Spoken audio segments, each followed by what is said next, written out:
In the lawsuit, Virginia Giuffre, who is now 38, says Prince Andrew sexually abused her on multiple occasions when she was under 18 years old.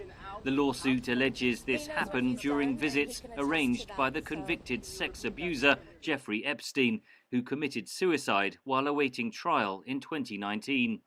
Giuffre's lawyers filed the civil complaint in the US District Court in Manhattan under New York's Child Victims Act.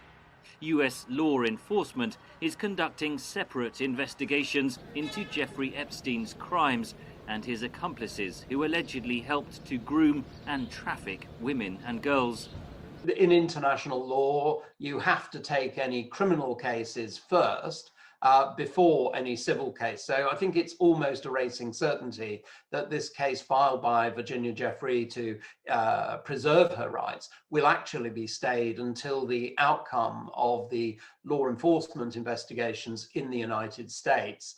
And only then will it have an opportunity to go forward. But the best form of defense that Prince Andrew's lawyers have got is to delay, to obfuscate, to effectively argue over legal technicalities. Prince Andrew has consistently denied the claims.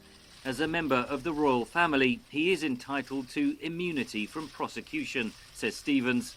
But of course, I think the case is calculated by Virginia Giuffre's lawyers to ensure that maximum public pressure is put on him not to invoke his right to crown immunity.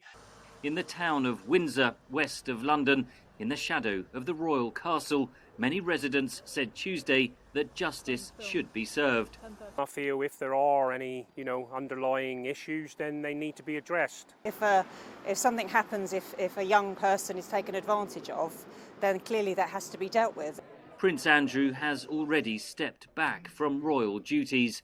He has offered to help US investigators. There's some form of standoff on this issue, whether or not he's prepared, as he said he would, to cooperate with the FBI in their attempts to know more about Epstein's accomplices. The facts are, as far as been reported, that the FBI would appear to want some form of face-to-face interview, and that it may well be that Andrew has offered some form of written interview.